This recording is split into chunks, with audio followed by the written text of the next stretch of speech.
Hoje, uma noite especial, eu queria trazer uma palavra do Senhor para você. Uma palavra provocativa, com muito temor. Eu quero trazer algo que, em nome de Jesus, traga um novo tempo para você e para a sua família. E a pergunta que eu quero trazer para você é: você é fiel à missão? Nós estamos há algumas semanas falando sobre fidelidade.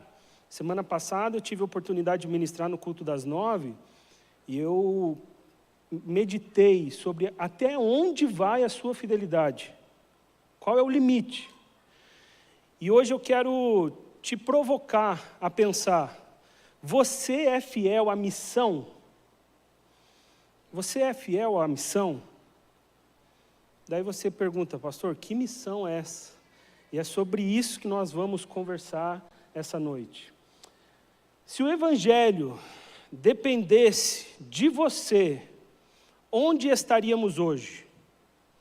Se o Evangelho, a palavra de Cristo, dependesse do seu engajamento, da sua motivação, onde estaríamos? Seríamos os cristãos que somos hoje?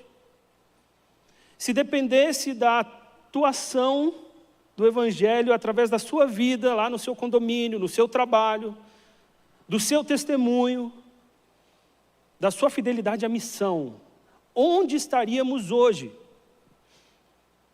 Na semana passada, eu trouxe uma imagem que mostra como morreu cada discípulo de Cristo, como foi o fim de cada um.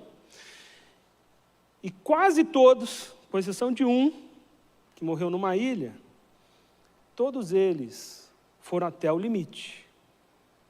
Foram fiéis até o fim, entenderam a missão e perseveraram. Minha pergunta é: e você? Se dependesse do seu engajamento hoje, é muito comum nós, pastores, conversarmos com membros de igreja que nasceram na igreja. Eu brinco, eu nasci na igreja, assim, deu tempo de chegar na maternidade, mas só foi por isso, porque meu pai e minha mãe igrejeiro. Eu passei muito tempo da minha vida sem dar fruto. Minha pergunta para você que está sentado aqui: você é fiel à missão? Hoje eu quero conversar com vocês sobre essa missão. E eu quero trazer à luz a um entendimento. Não sei se você sabe, quando você aceita Jesus como Salvador da sua vida, é como se você estivesse assinando um contrato. Eu não sei quantos aqui já se depararam com algum contrato. Eu até tenho que testemunhar. Lá na empresa, sexta-feira, gente, eu fechei um contrato que a primeira conversa que eu tive com a empresa lá foi em outubro do ano passado. 1 ano e 1 mês para fechar. Glória a Deus por isso, aleluia. Deus, outro dia eu testemunho isso para falar sobre fé e perseverança com vocês. Mas, quando você aceita Jesus, você fecha um contrato com Cristo. E Ele assina num tal de livro da vida. Porém, quando você aceita Jesus, provavelmente você não leu, mas eu quero expor algumas coisas aqui para você. Você também assume algumas responsabilidades. E eu inventei algumas cláusulas contratuais. Se tiver algum jurista aqui, depois você pode me corrigir. Eu não deu tempo de passar para o escritório que atende a empresa lá, para ele corrigir para mim. Então, depois você pode me procurar. Mas eu queria que você lesse 5 cláusulas. Tem muito mais, mas eu quero ler 5. Quando você aceita Jesus, o aceitante, no caso, eu e você, a gente ganha a vida eterna, amém? O aceitante passa a ser o filho por adoção do cedente, amém? Cedente eu coloquei em C maiúsculo porque era para ser Deus, era para uma piada. O cedente dá ao aceitante o poder do Espírito Santo, amém? Quantos aqui aceitaram Jesus e têm o poder do Espírito? O aceitante passa a ser um representante dos princípios estabelecidos pelo cedente na Bíblia. Então, Deus, no caso, te dá esse manual aqui, ó, e você começa a utilizar isso como um padrão de prática, amém? E por fim, onde eu quero mais meditar com vocês, cláusula 5ª, o aceitante ganha um propósito, uma missão de vida e deve viver por esta missão. Hoje, eu quero me dedicar a essa cláusula. Isso é uma ficção, tá, gente? Você não vai achar nos anexos da Bíblia um contrato, mas eu quero que você entenda onde está esse propósito e essa missão. Está lá em Mateus, capítulo 28, e nós vamos ler o capítulo inteiro, que diz assim: depois do sábado, tendo começado o primeiro dia da semana, Maria Madalena e a outra Maria foram ver o sepulcro. Só para você entender, vou interromper rapidinho, a gente está bem naquela fase do hiato ali, onde Jesus foi crucificado, tá bom? Então, Jesus, em tese, está na sepultura, está naquele clima bad vibe, sabe? Tristeza. E daí, a gente começa a ler o capítulo aqui. Verso 2: e eis que sobreveio um grande terremoto, pois um anjo do Senhor desceu do céu e, chegando ao sepulcro, rolou a pedra da entrada e assentou-se sobre ela. Sua aparência era como um relâmpago, e suas vestes eram brancas como a neve.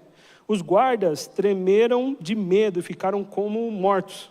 O anjo disse às mulheres: não tenham medo, sei que vocês estão procurando Jesus, que foi crucificado. Ele não está aqui, ressuscitou, como tinha dito. Venham ver o lugar onde ele jazia. Vão depressa e digam aos discípulos dele: ele ressuscitou dentre os mortos e está indo adiante de vocês para a Galiléia. Lá vocês o verão. Notem que eu já os avisei. As mulheres saíram depressa do sepulcro, amedrontadas e cheias de alegria, e foram correndo anunciá-lo aos discípulos de Jesus. De repente, Jesus as encontrou e disse: salve! Elas se aproximaram dele, abraçaram-lhe os pés e o adoraram. Então Jesus lhe disse: não tenham medo, vão dizer aos meus irmãos que se dirijam para a Galiléia, lá eles me verão. Enquanto as mulheres estavam a caminho, alguns dos guardas dirigiu-se à cidade e contaram aos chefes dos sacerdotes o que havia acontecido. Quando os chefes dos sacerdotes se reuniram com os líderes religiosos, elaboraram um plano. Deram aos soldados grande soma de dinheiro, dizendo-lhes: vocês devem declarar o seguinte: os discípulos dele vieram durante a noite e furtaram o corpo enquanto estávamos dormindo. Se isso chegar aos ouvidos do governador, nós lhe daremos explicações e livraremos vocês de qualquer problema. Assim, os soldados receberam o dinheiro e fizeram como tinham sido instruídos. E esta versão divulgou entre os judeus até os dias de hoje. Os 11 discípulos foram para a Galiléia, para o monte que Jesus lhe indicara. Quando viram, o adoraram, mas alguns duvidaram. E agora que entra na sua missão e na minha missão. Então Jesus aproximou-se deles e disse: foi-me dada toda a autoridade no céu e na terra. Portanto, vão e façam discípulos de todas as nações, batizando-os em nome do Pai, do Filho e do Espírito Santo, ensinando-os a obedecer a tudo o que eu lhes ordenei. E eu estarei com vocês até o fim dos tempos. Amém? Quando você aceita Jesus como Salvador, você se torna um filho, você recebe um combo de bênção, muitas bênçãos. E uma dessas bênçãos é que você ganha um propósito, uma missão, que é testemunhar do amor dele, que é divulgar. Você faz parte de uma religião expansionista. Nós não somos como algumas religiões orientais, principalmente, que simplesmente ficam flat e não fazem nada, não se movem. Muito pelo contrário, nós, como o pastor Marcos bem disse, nós avançamos, nós somamos, nós multiplicamos, nós divulgamos, nós pregamos. Que você precisa entender que a partir do momento que você aceita Jesus como Salvador, você ganha um propósito, uma missão, que é pregar o Evangelho. Ah, pastor, mas eu não sou evangelista. Não tem a ver com ser evangelista ou não. Tem a ver com testemunhar a atuação do poder de Deus sobre você. Se você está sentado aqui e você não testemunha do poder, se você não prega a palavra, reveja a sua decisão por Jesus. Repense se você está fazendo do jeito certo e se de fato você aceitou Jesus como Salvador. Não tem lógica alguém aceitar a Jesus e não pregar o Evangelho. Não existe essa lógica, não dá, não cabe. Essa é a missão principal dada por Jesus. A gente chama isso aqui de grande comissão. Mas como assim, pastor? Eu vou te explicar até o fim dessa mensagem algumas formas práticas de você pregar o Evangelho, mesmo sendo tímido, mesmo sendo introvertido. Existem grandes possibilidades que Deus abre para que você testemunhe do Evangelho. Em Romanos 10, 14 e 17, diz assim: como, pois, invocarão aquele em quem não creram? E como crerão naquele de quem não ouviram falar? E como ouvirão se não houver quem pregue? E como pregarão se não forem enviados? Como está escrito: como são belos pés dos que anunciam as boas novas. No entanto, nem todos os israelitas aceitarão as boas novas. Pois Isaías diz: Senhor, quem creu em nossa mensagem, consequentemente, a fé vem por se ouvir a mensagem. E a mensagem é ouvida mediante a palavra de Cristo. Você precisa compreender que você ganha uma missão a partir do momento que aceita a Jesus de pregar. Mas você não tem a habilidade do pastor Lobo, que é um dos grandes pregadores da nação. Não tem problema. Pregue a palavra. Porque não é por você, não é a sua eloquência. Não, nós tivemos recentemente, os pastores aqui da nossa igreja, curso de oratória. Aprendemos várias, comunicação não verbal, legal. Tudo isso para melhorar a comunicação com vocês. Mas quem convence é o Espírito Santo. Porque eu posso te dar uma aula maravilhosa aqui, cheio de...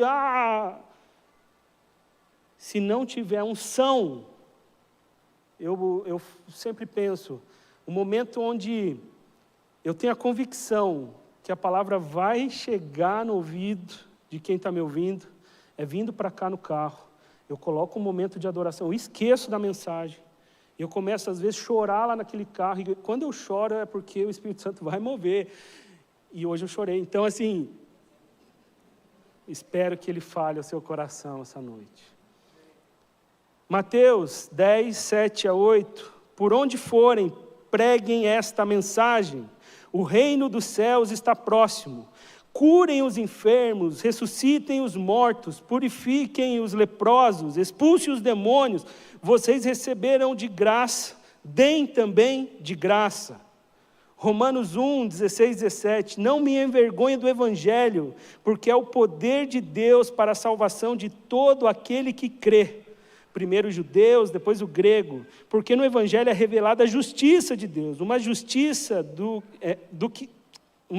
que do princípio ao fim é pela fé, como está escrito, o justo viverá pela fé.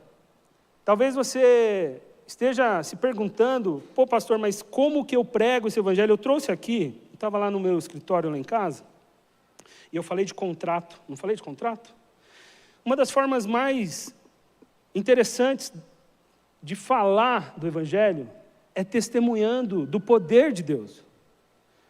Quem aqui já recebeu algo de Deus, da parte de Deus? Dá um tchauzinho. Todos vocês têm um testemunho, tem uma história. Daí eu tenho várias, eu tenho uma coleção e eu gosto de contar história. Daí eu tinha falado de contrato, eu trouxe um contrato aqui. Estava lá no escritório, falei, deixa eu levar um contrato, porque às vezes você nunca... Tem adolescente aqui que nunca viu... Isso aqui é um contrato, tá, gente? E eu fiz questão de pegar um contrato que eu uso para falar de Jesus. Olha só, começa assim. Contrato particular de compromisso de compra e venda de imóvel. Isso aqui é o contrato da compra da minha casa. Todo mundo que entra na minha casa, eu vou apresentar ali a casa rapidamente, Só se estiver arrumado. Se estiver desorganizada, a minha esposa não deixa. Eu conto como Deus me deu aquela casa. Porque eu não tinha dinheiro e Deus deu. E eu mostro por A mais B que não fazia sentido. E isso daqui, para mim, é um testemunho que Deus faz. E se vai um não crente lá, eu falo assim, Deus pode fazer na tua vida.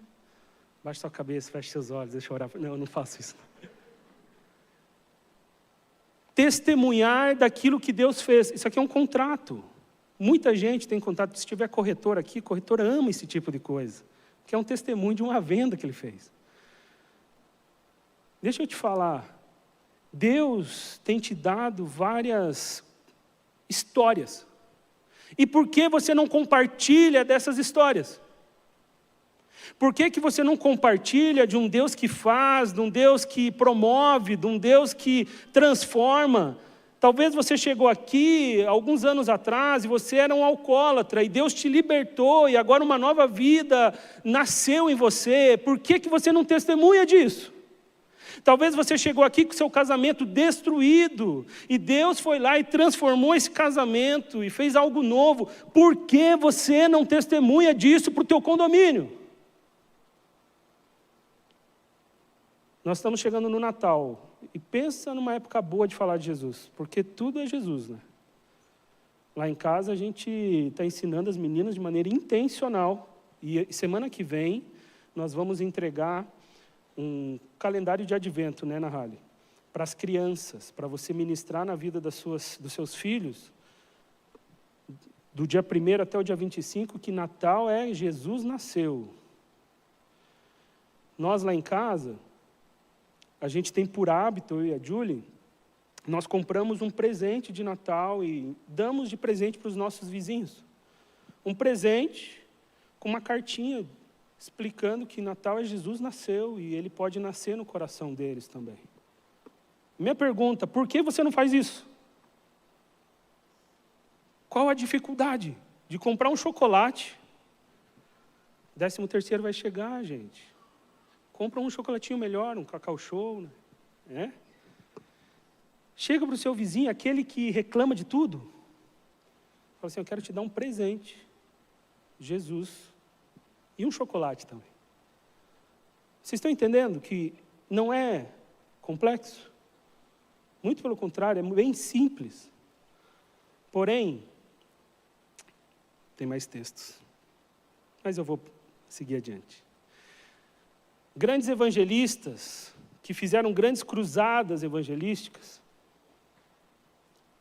eles já assumiram que somente falar de Jesus não era suficiente. Porque assim, imagine a situação, eu estou te dando uma dica, né?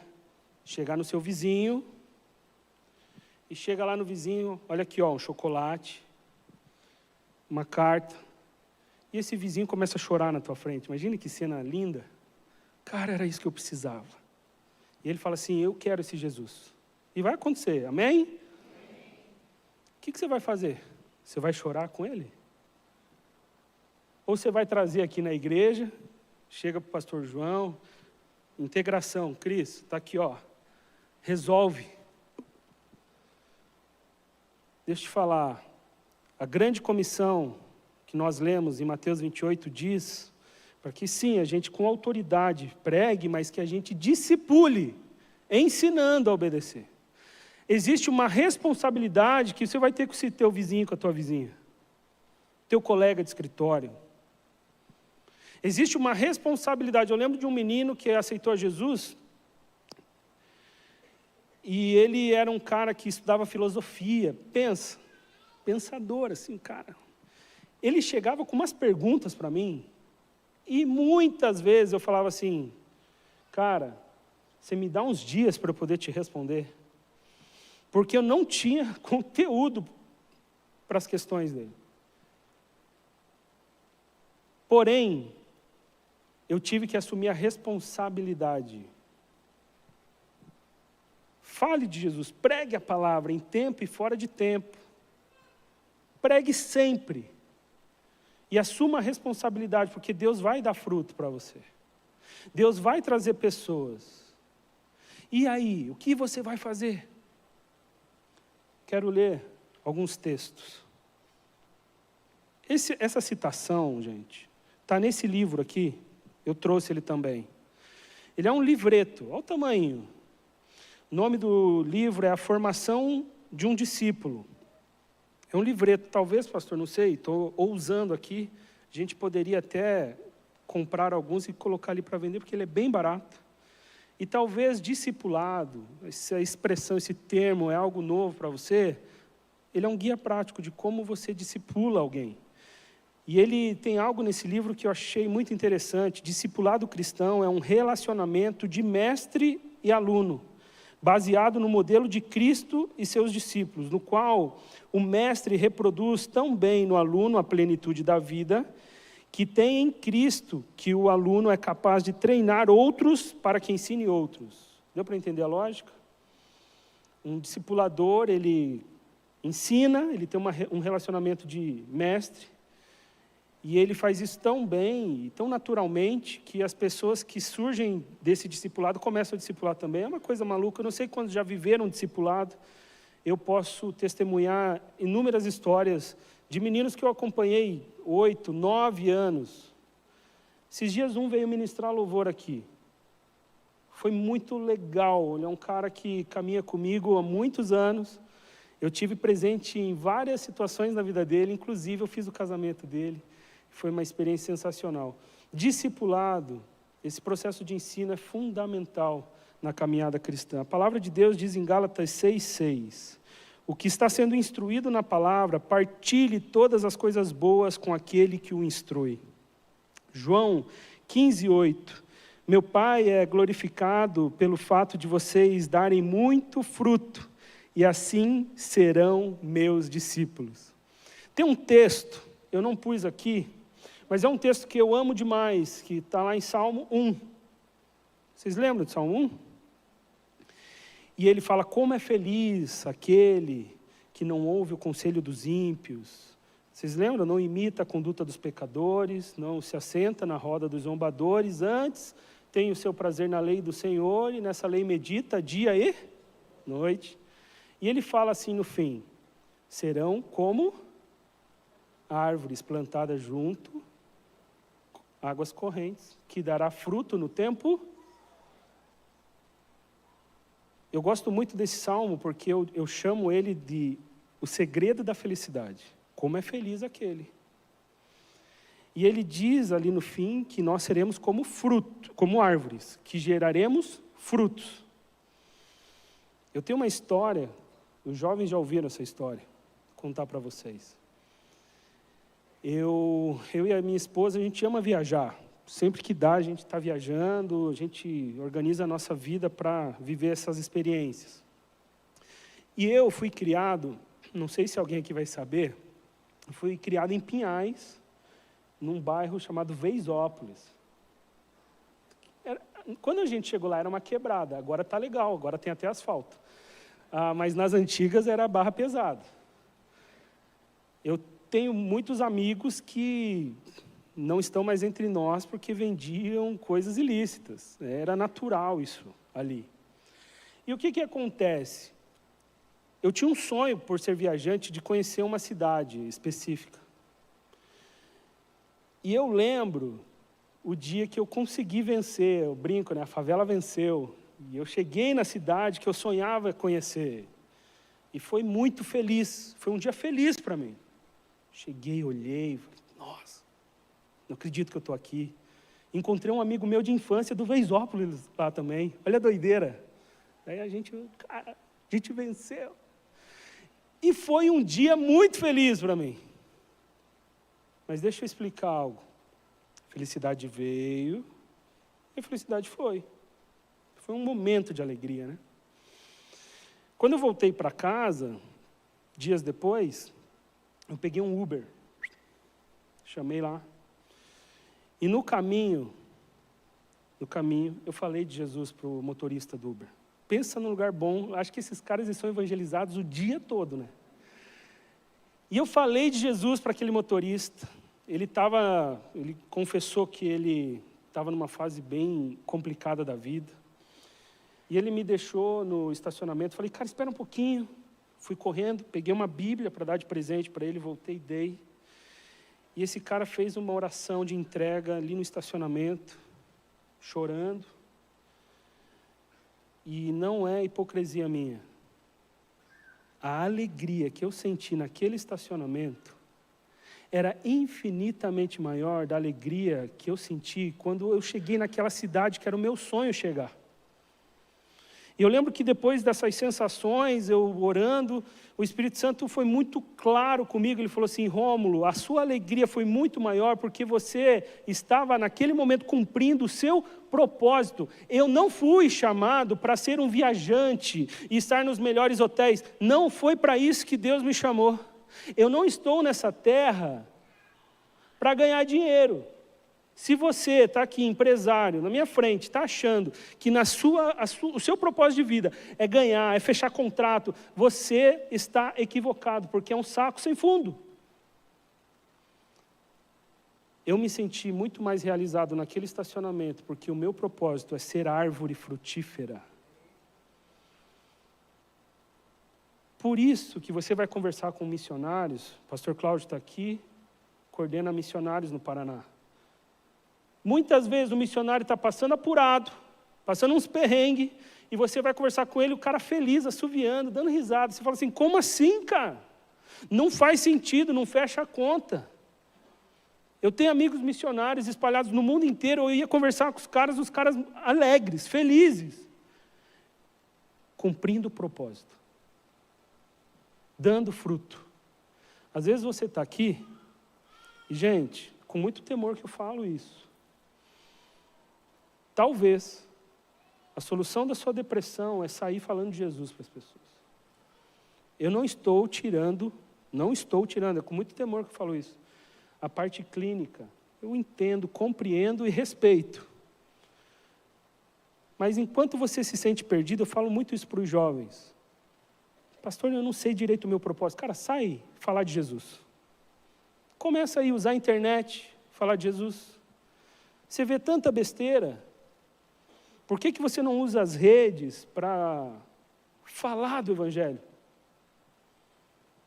Você entra em tanta briga online, sem medo, sem vergonha.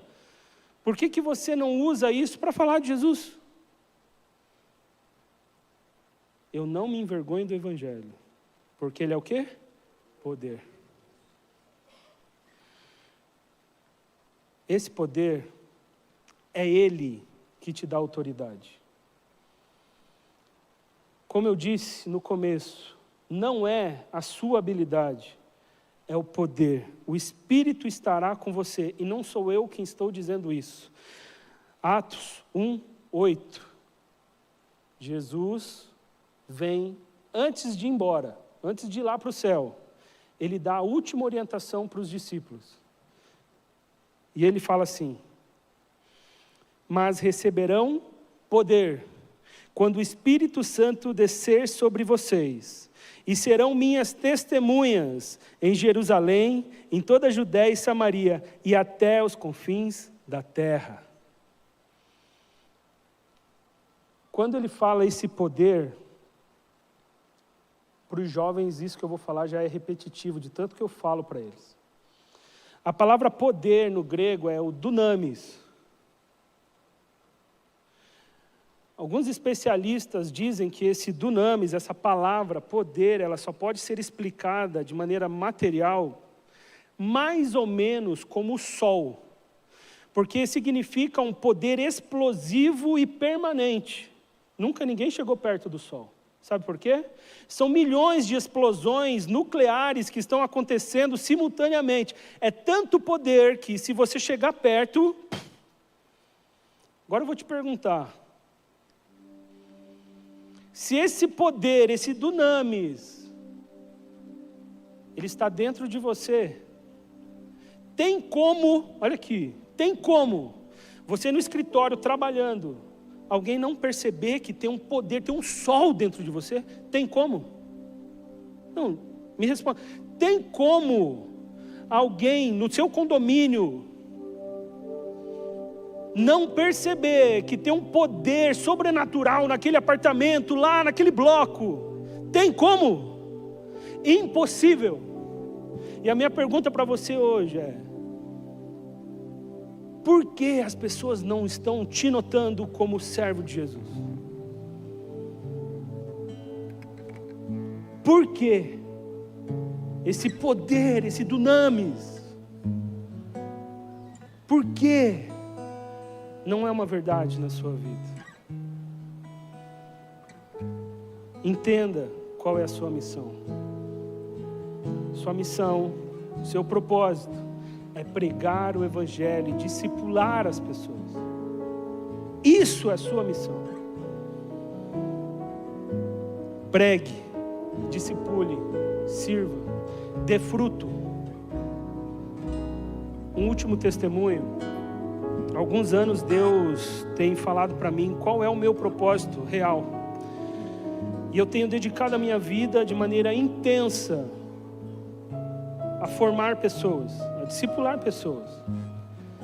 E recentemente aqui na igreja eu vivi um negócio que me emocionou muito. Me emocionou de verdade. Nós tivemos uma vigília com os jovens há 2 semanas atrás, acho que foi isso, né, Bruno? Bruno está por aí. E foi tão impactante para mim, pelo seguinte motivo. A vigília começou 10 e pouquinho e foi até as 3 da manhã. Faz quanto tempo que você não ora até as 3 da manhã? Próxima vigília do raio eu vou convidar vocês. E a gente ficou das 10 e pouco até as 3 da manhã. E sabe por que me emocionou? Teve agir do Espírito, foi algo sobrenatural que aconteceu ali. Mas eu só peguei no microfone os 5 minutos finais para orar. Sabe o que significa? Eu estou dando fruto. Aqueles jovens, eles foram protagonistas. A gente está formando pastores. Estão indo 3 jovens para o seminário. Vocês estão entendendo o que é isso? Eu estou dando fruto. Estou feliz.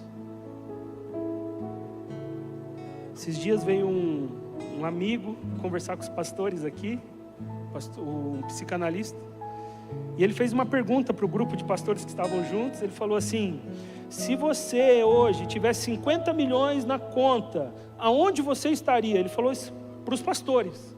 Pergunta perigosa, né? Eu, do fundo do coração, a resposta que veio para mim: eu estaria aqui. Porque não é isso que me move.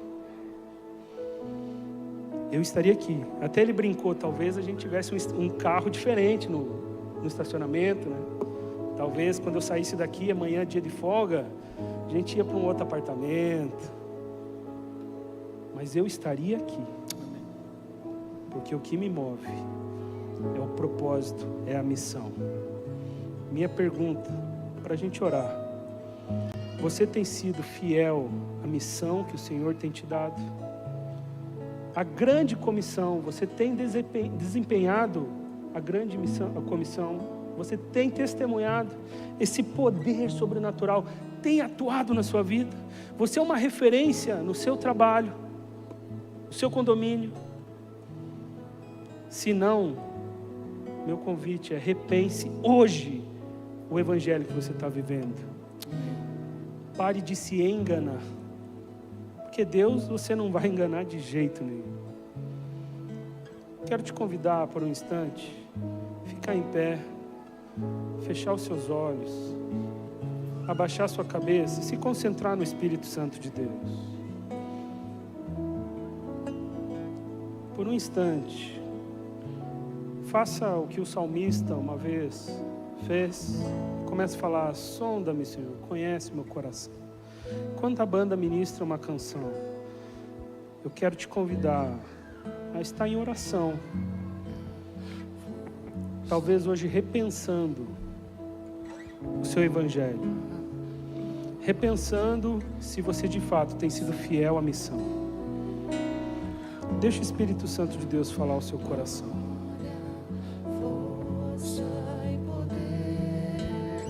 Honra, glória.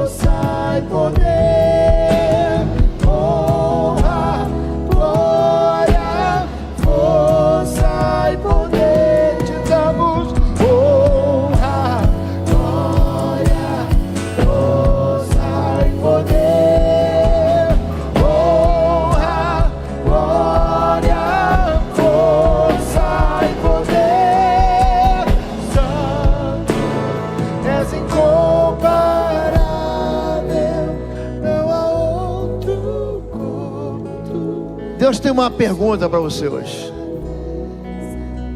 Naquele dia que você for se encontrar com o teu Criador,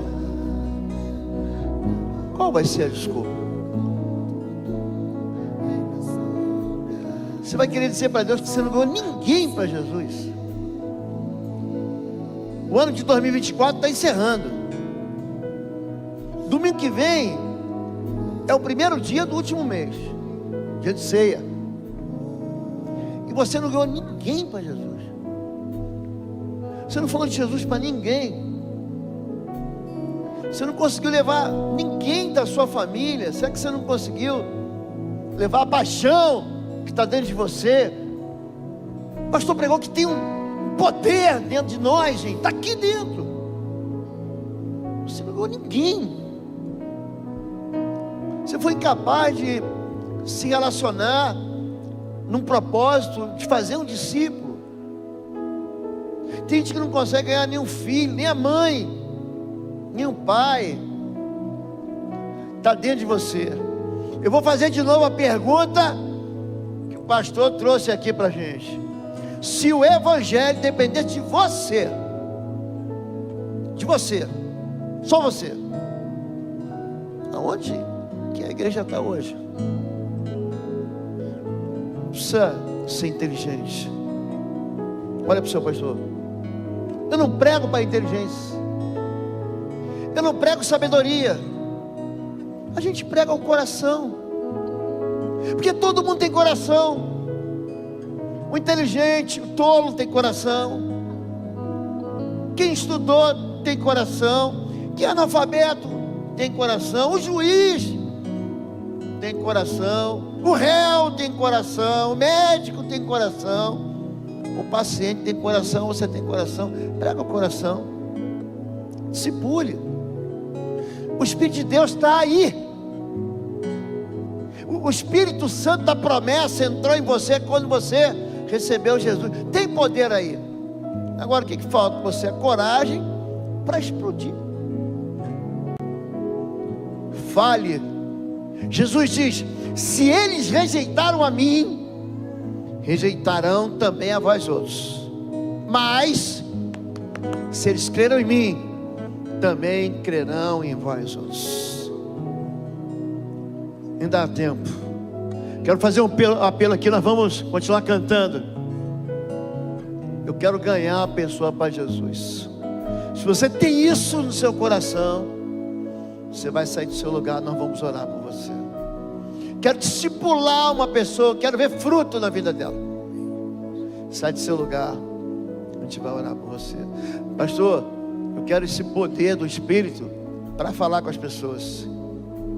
Deus, Ele fez de um homem gago, Moisés, tirar 2 milhões da prisão do Egito. Ele faz isso. Quem fez o que vê o cego,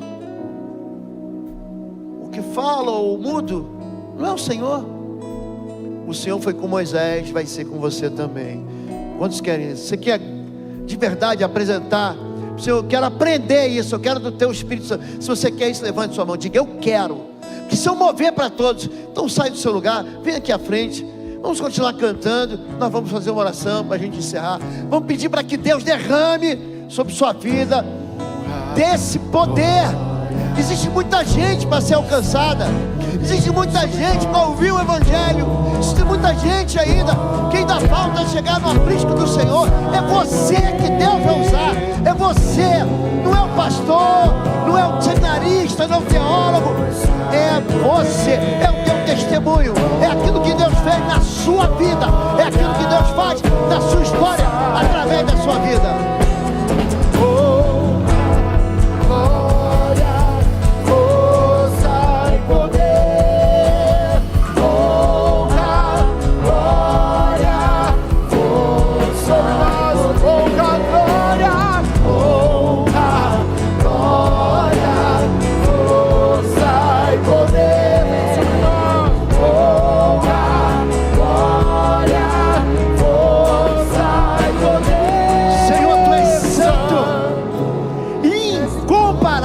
Tu és as tuas maravilhas cobrem a nossa vida. O que nós queremos te pedir essa noite, coloca na nossa boca, Senhor Deus, uma palavra de ousadia, de fé, para que a gente anuncie que há um Deus que veio para salvar e salva. O mesmo Deus de ontem é o Deus de hoje e será de amanhã. Pai, levanta o teu povo como discipuladores de uma geração que está aqui e outra que vai se levantar. Nós queremos nos responsabilizar. Nós queremos assumir esse contrato, Senhor. Esse contrato que foi ministrado, que nos fez filhos de Deus, que nos fez salvos por Jesus, que nos fez responsáveis por testemunhar o teu evangelho. Senhor, o teu Espírito Santo está aqui. O teu Espírito Santo está sendo derramado, Senhor Deus. Existe dentro do coração dos tuas filhas um poder de Deus para a salvação daquele que crê. Existem pessoas dentro das suas casas para serem salvas. Gente que a gente se relaciona todo dia, que a gente vive junto, que a gente anda junto, que a gente trabalha junto, que a gente estuda junto. Existem pessoas a serem alcançadas. Usa os teus filhos como essa ferramenta do Evangelho. Usa os teus filhos com uma palavra afiada na sua boca. Que o trono do Senhor derrame sobre eles essa unção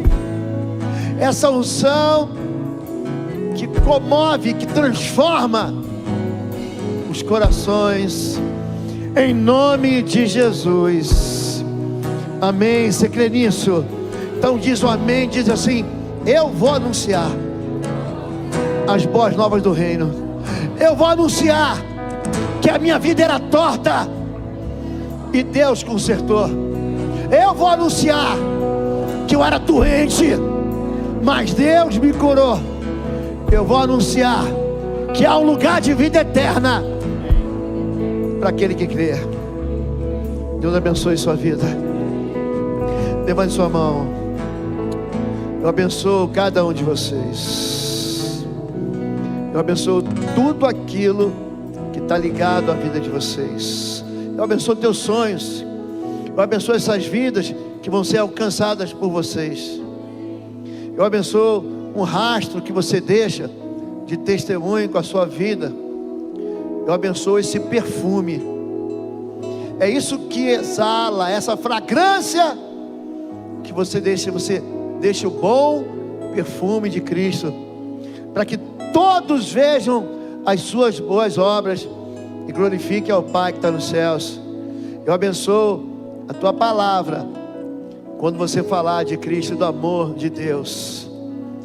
Eu abençoo aquilo que sai do seu coração quando você ministra ao coração e às vidas. Eu abençoo tuas mãos. Levante suas mãos.